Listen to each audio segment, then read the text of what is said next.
আর কিছুক্ষণের মধ্যেই কাঁচরাপাড়ায় মিছিল করবেন শুভেন্দু অধিকারী এবং সেই মিছিলের আগে উত্তেজনা তৈরি হলো, যেখানে বিজেপি কর্মীদের দেখে চোর চোর স্লোগান দেওয়ার অভিযোগ। তৃণমূল কর্মীদের বিরুদ্ধে অভিযোগ উঠছে, পুলিশের সঙ্গে বিজেপি কর্মী সমর্থকদের বচসাও হয়।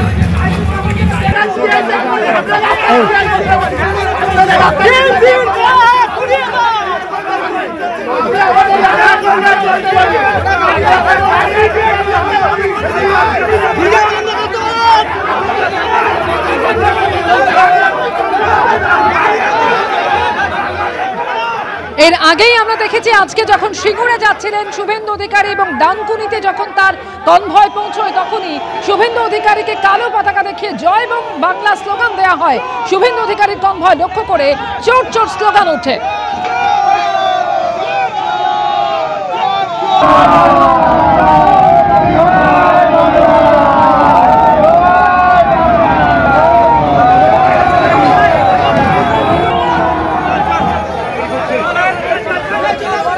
সমীরণ পাল প্রতিনিধি রয়েছেন এই মুহূর্তে আমাদের সঙ্গে। সমীরণ, এর আগে ডানকুনিতে শুভেন্দু অধিকারীকে কালো পতাকা দেখানো হয়, আর কিছুক্ষণের মধ্যেই কাঁচরাপাড়ায় মিছিল রয়েছে শুভেন্দু অধিকারীর। তার আগে ঠিক কি কারণে উত্তেজনা?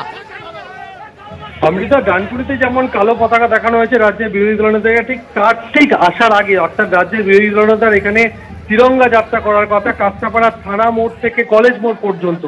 থানা মোড় অর্থাৎ বিজপুর থানার সামনে থেকে ওয়ার্কশপ রোড ধরে গান্ধী মোড় পেরিয়ে কলেজ মোড়ে গিয়ে এই তিরঙ্গা যাত্রা শেষ হওয়ার কথা।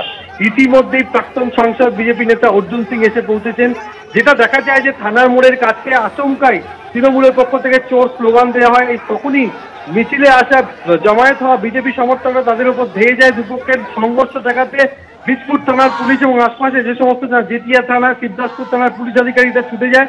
তখনই পুলিশ কর্মীদের সঙ্গে ধস্তাধস্তি হয়। দেখা যায় যে নবনির্বাচিত ব্যারাকপুর সাংগঠনিক জেলা বিজেপির সভাপতি তাপস ঘোষ তিনিও থানার আধিকারিকদের সঙ্গে বচসায় জড়িয়ে পড়েন। ব্যাপক উত্তেজনা তৈরি হয়, ধস্তাধস্তি হয়। কেননা বিজেপির অভিযোগ যে চোর স্লোগান দেওয়া হচ্ছিল অন্যায়ভাবে এবং তার প্রতিবাদ তারা করতে গেছিল। তখনই পুলিশের পক্ষ থেকে তাদের বাধা দেওয়া হয়, তখনই পুলিশের সঙ্গে ধস্তাধস্তি হয়। এই মুহূর্তে টান উত্তেজনা রয়েছে, বিশাল পুলিশ বাহিনী ঘটনাস্থলে রয়েছে। আর কিছুক্ষণের মধ্যে এই তিরঙ্গা যাত্রা শুরু করবেন রাজ্যের বিরোধী দলনেতা শুভেন্দু অধিকারী। ওয়ার্কশপ রোড ধরে গান্ধী মোড় হয়ে পৌঁছবে কলেজ মোড়ে। অমৃতা, অর্থাৎ আর কিছুক্ষণের মধ্যেই শুভেন্দু অধিকারী তিনি এই মিছিল শুরু করতে চলেছেন এবং তার আগেই এই উত্তেজনা তৈরি হলো যখন বিজেপি কর্মীদের লক্ষ্য করে কয়েকজন চোর বলে স্লোগান দিতে থাকে। যদিও বিজেপির যেটা অভিযোগ যে তৃণমূল কর্মীরাই এই ঘটনা ঘটিয়েছেন এবং সেই সময় পুলিশ সেখানে পৌঁছলে পুলিশের সঙ্গে বচসাও হয় বিজেপি কর্মীদের।